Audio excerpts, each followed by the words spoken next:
Hello and welcome to the Mission TV show. I'm Natalie Wood, and this morning I've got Pastor Kent George with me on the set, and we're going to be talking about missionary work in the Philippines to a special group of people. And before we start that, I just want to share with you one of the favorite texts. It's one of mine also, but it's one of Pastor George's favorite texts, and that is found in Hebrews chapter 12 and verse 2. Looking unto Jesus, the author and finisher of our faith, who for the joy that was set before him endured the cross, despising the shame, and is set down at the right hand of the throne of God. That's Hebrews chapter 12 and verse 2. Welcome, Pastor George. So glad you could be with us today. It's good to be here. It's a privilege to talk with you. Now, before we get into everything that you have to share with us today about your project, first, where is your project located? We're located on the island of Palawan, and that's it's south of Manila, about an hour's flight, and just north of Borneo. Our next door neighbor is Borneo. So that's in the Philippines then? Right, long skinny island. If you look on a map, you can't miss it. Okay, so your whole family went? You went by yourself? How did this? No, absolutely. When we made the decision to go, it wasn't just me making the decision to go or me and my wife. It was our whole family that made that decision. We were going as missionaries as a family. Okay, we've got a picture here of you with your wife. Yeah. And so you said your whole family.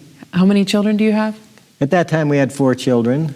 Okay. And our oldest was 14, and next down was 12, and then we had twins who were 8 years old. So basically, they did a lot of growing up in the Philippines, in the jungles. Okay. And what did you do before you went as a missionary? I was a pastor here in Tennessee, Cookeville, Tennessee. Okay. Okay. So you were. How long have you been there? Well, I've been there about 18 years now. I sort of lose track sometimes, but yeah, about 18 years I've been there. Stop and think about when you went, huh? Right. You know, just time goes by. Now, so you were a pastor before, and what prompted you to? How did God lead you into this decision that has made such a change in your lives? Well, I think actually it started many, many years ago when I was just very young. I happened to go to church, and it's called the Elms Haven Church, and it was where there was a lot of missionaries had retired at that time. And so I'd sit in my junior Sabbath school class and have people like Elder Brown and Grace Jacques and Elder Jacques and Paul Quimby and all these people who were missionaries, giving us our stories and all this kind of stuff. And I just assumed everybody had this kind of Sabbath school. So I really do think that the seed was planted back there. And, it just sort of grew from that point. And I just said, I want to do something that really is hands-on. I don't want to just stand up and talk every week and things like that. I want to get out there where the needs are the greatest and I can do the most good possible. And have you seen that, the reality in the mission field? The needs are the greatest and you can do a lot of good there? Oh, my word. Yes. I'll tell you, you get faced with a lot of things. And, here, you might save somebody's life and they'll write it up in the Reader's Digest. But, I mean, on a daily basis, you're doing that kind of thing. There's always something happening. You never know what the next emergency is going to be. But you can truly, truly help people who are in just real, incredible need. Okay, so you're missionaries under Adventist Frontier Missions, right? That's correct, yes. Okay, and we wanted to share with our viewers, there's a magazine. If you don't receive this magazine, it's full of excellent stories, mission stories. My family has loved it for years.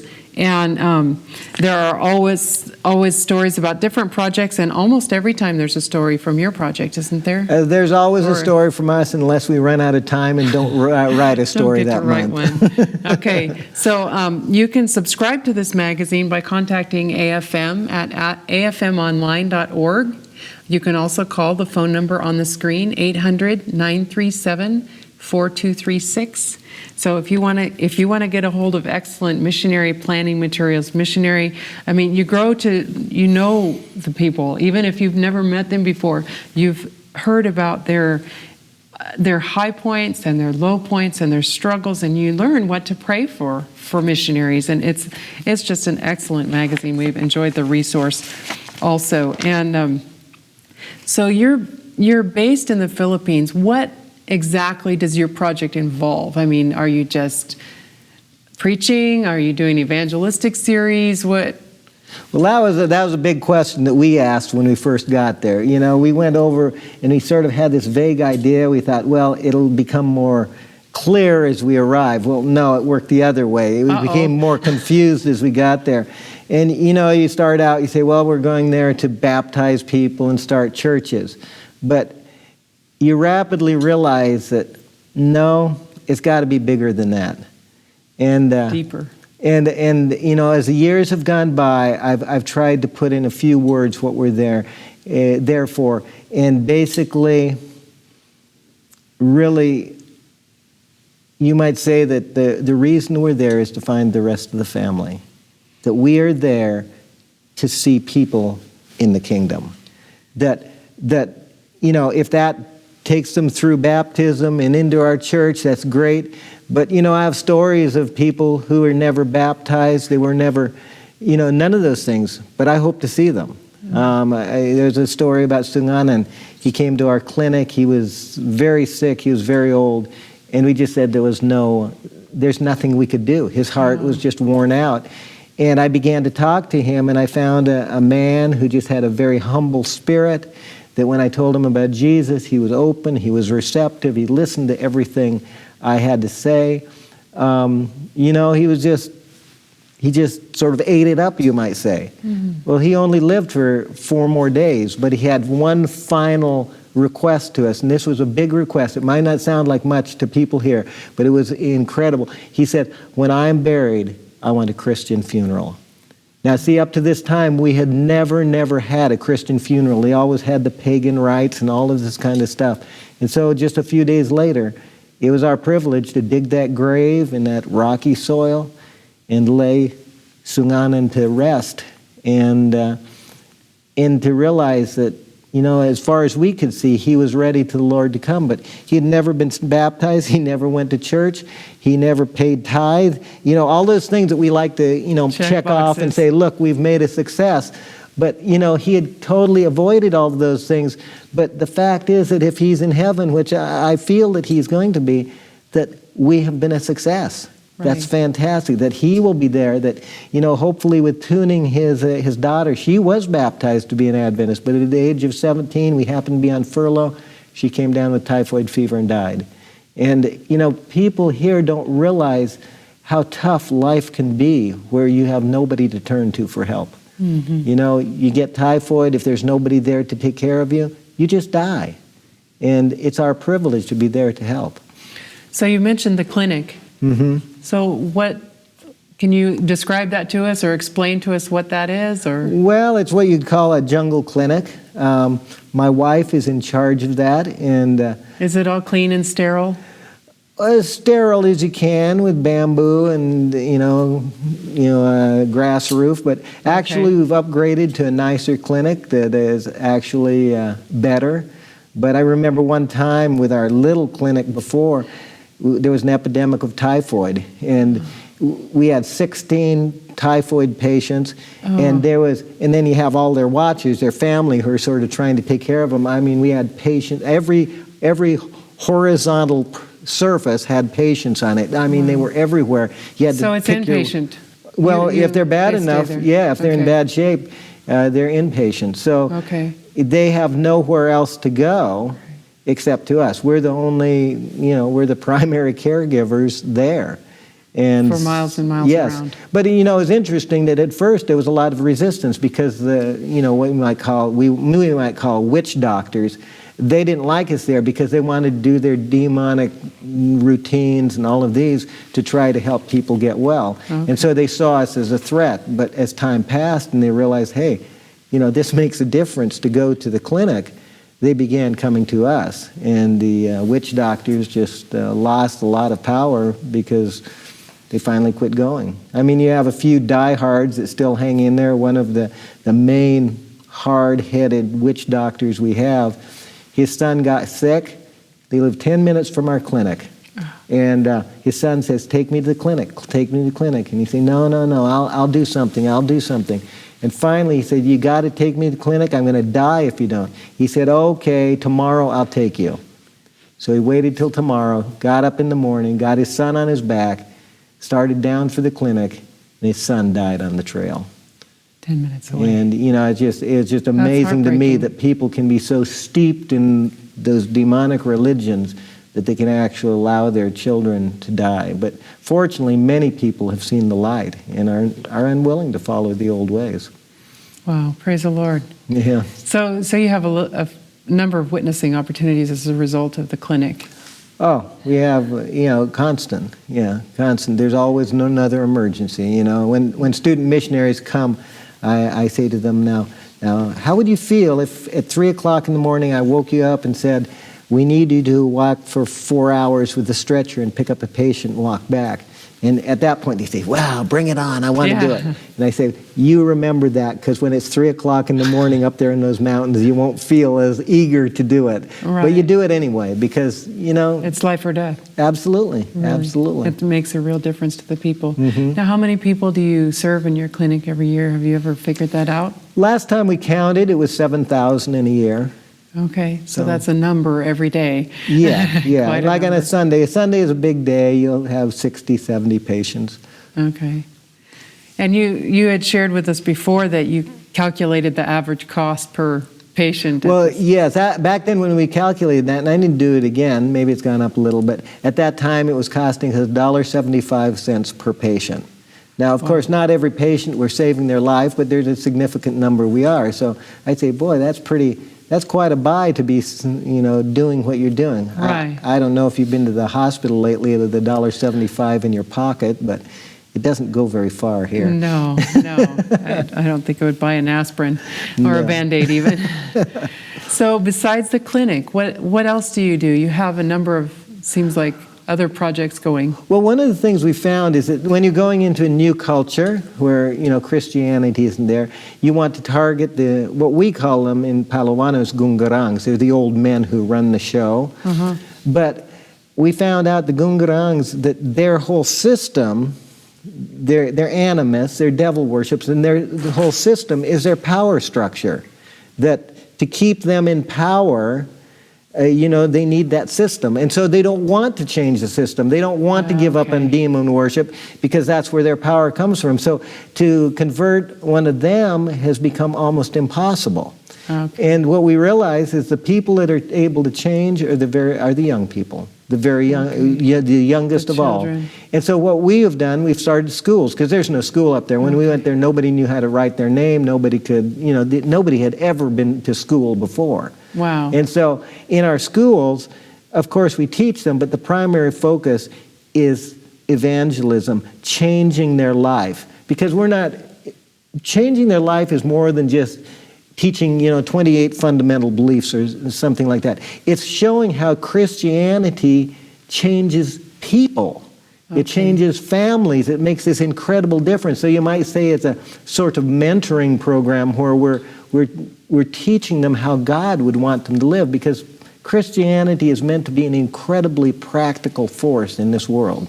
So, we think in terms of, well, God needs to do this in my lifetime, but God works from generation to generation. So we're growing the next generation of people and wanting that generation to be Christians, that no longer are they bound by the fear of animism, of demon worship, but they've changed their allegiance. Right. It seems like the religions like that, they're so much culturally embedded. So they have to learn almost a new culture. They have to learn God's culture, essentially. Absolutely. People don't realize this, but religion is the very foundation of everybody's belief system. Like atheism. That's a religion. It's a religion. It's your whole concept of how the universe operates. So everybody has a religion, even if they say they don't. But religion. Not having a religion is their religion. Absolutely. Yeah. If you say there's no God, well, you've just defined what the universe is to you.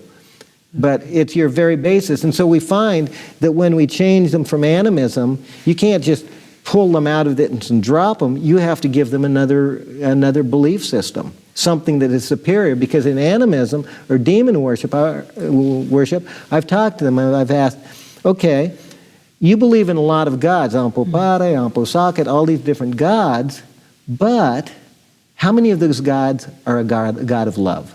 Oh. And they think and think, and they say, none. Oh, no. I mean, you can manipulate them, they have power, but they are not a God of love. And so this is unique because I say, well, our God is a God of love.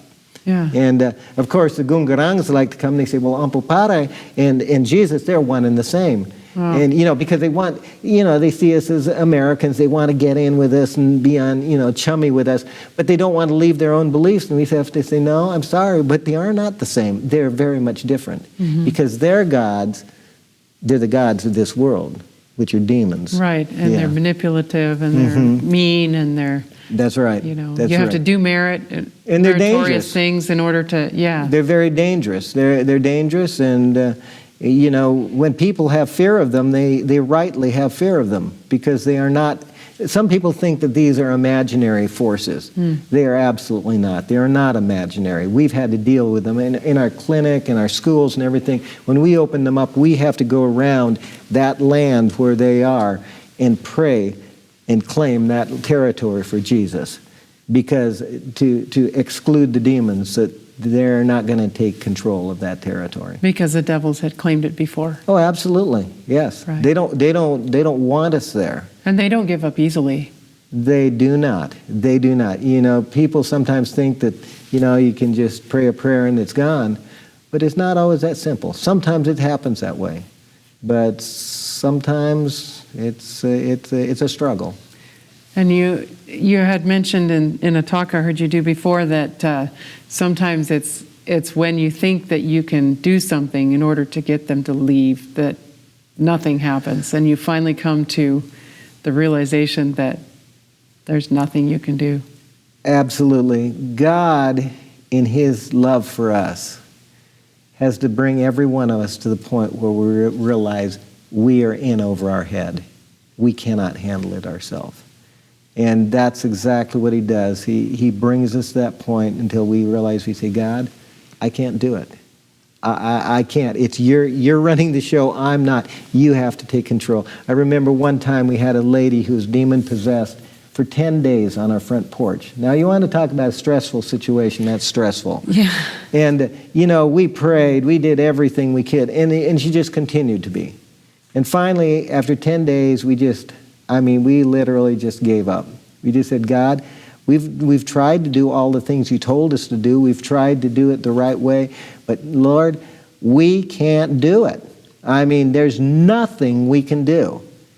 And when we came to that realization and we were sitting there, we were having worship, and we were worn out, we were tired, and we were singing some songs, and we've given up completely. And as we're singing these songs, all of a sudden, we hear this woman who was demon-possessed singing with us. And that was the beginning of her recovery. She became an Adventist. But not until we had come to the absolute end of our rope and had given up on ourselves completely. So you've discovered total dependence then? Well, we've discovered what it is. I can't say that we're always perfect in that, because then some little thing comes along. We say, "Hey, God, I can handle it myself," and we go in and usually make a mess of it, and then learn the lesson again. Go back to Him and say, "Okay, I can't do that either." It seemed like a little thing, but it's really not. That's right. That's right. It's learning to depend on Him every day. In every moment, in every situation, in every circumstance. Right. So how many of these schools do you have now? Well, we have a school in Kamantian, we have a school in Kabgan, in Consuli. Those are our two main schools. We have a fledgling school in Kabgan. We have several other places. We're trying to attempt to open schools. Amrang, we've been trying to get one going there, but there's some major problems that have taken place there. I can't say exactly what they are because they're politically based and things like that. But just brand new problems we never thought would ever happen. And so at the moment we're grappling with that and trying to work things out. Okay, so you have the clinic and you have the schools. Are there any other aspects to your ministry? Well, we have churches, of course. So we have the churches there.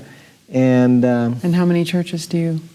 Well, you have Kamantian, you have Consuli, you have a fledgling church in Cubgun, you have a fledgling church in Amrang, we have one down in Malas, we have one up in Abo, that area. I guess there's probably about 6, 7, 8 churches, but some of them are, and we have people calling us. When we went over to the other side of the island, the Tatdaram territory, where nobody had ever been in before.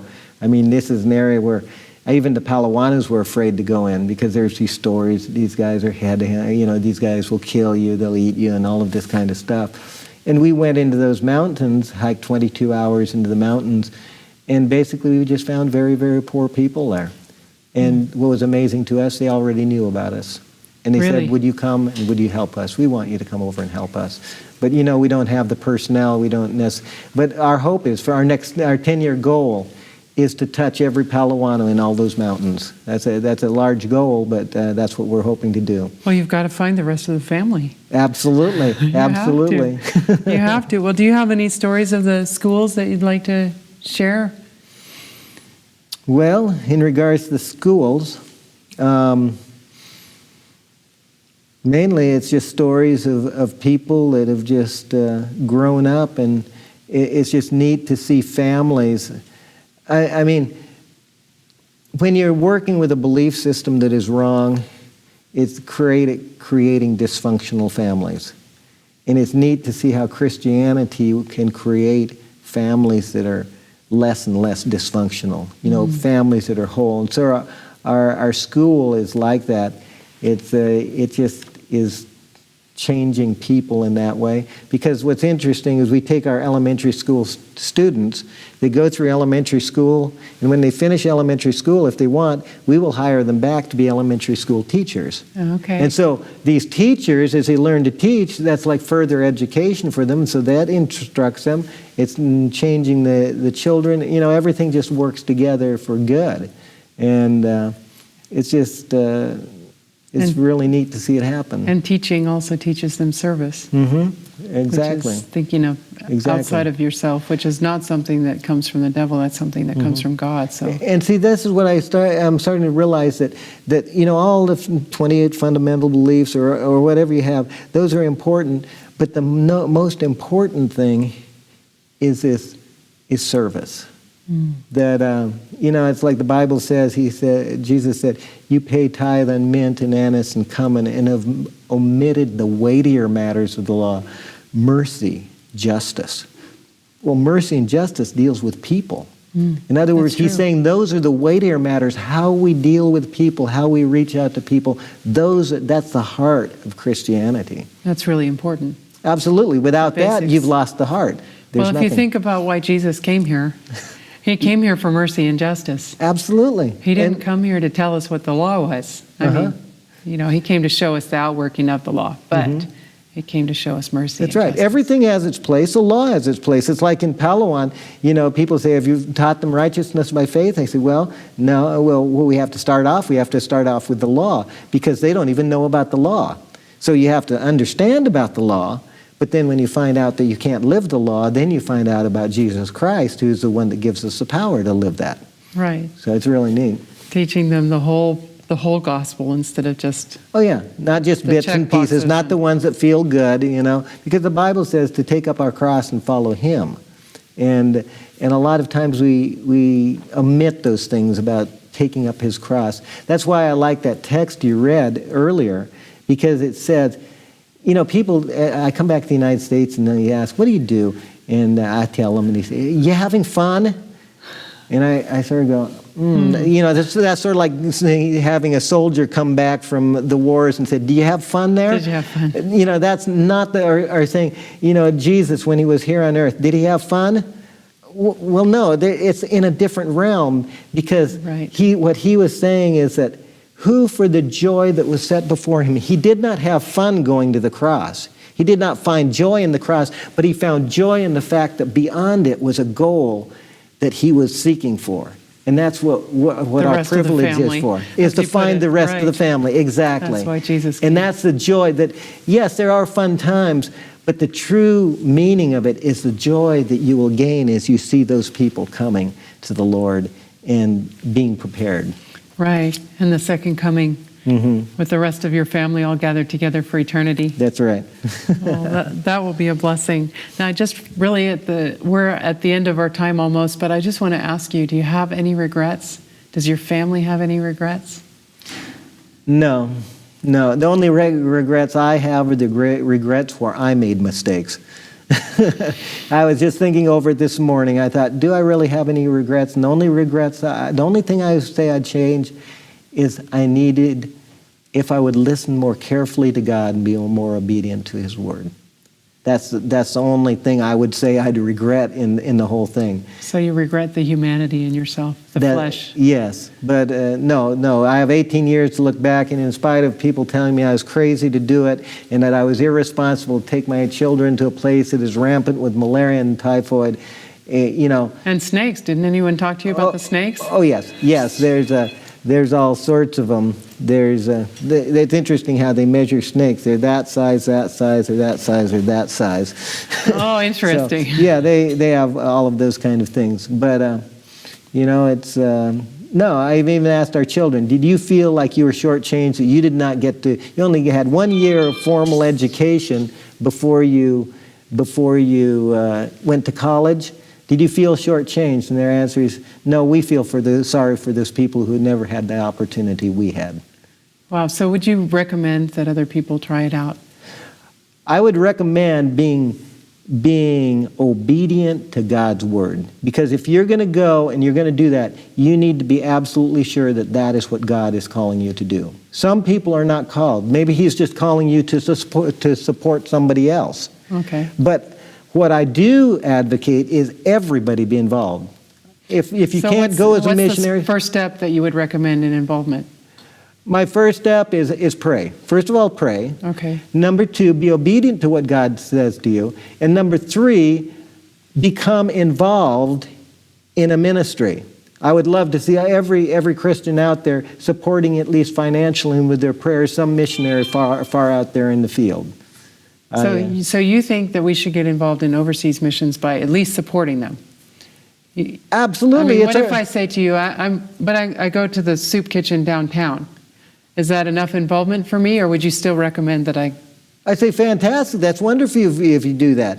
I say, follow what God is telling you to do. Okay. But if you find yourself sitting here and your Christianity is basically a head trip and you're not involved in anything, you just have all the right beliefs stuck inside your head and all of that kind of thing, but you find yourself as not being active in any way, I'd say you've missed out on the heart of Christianity.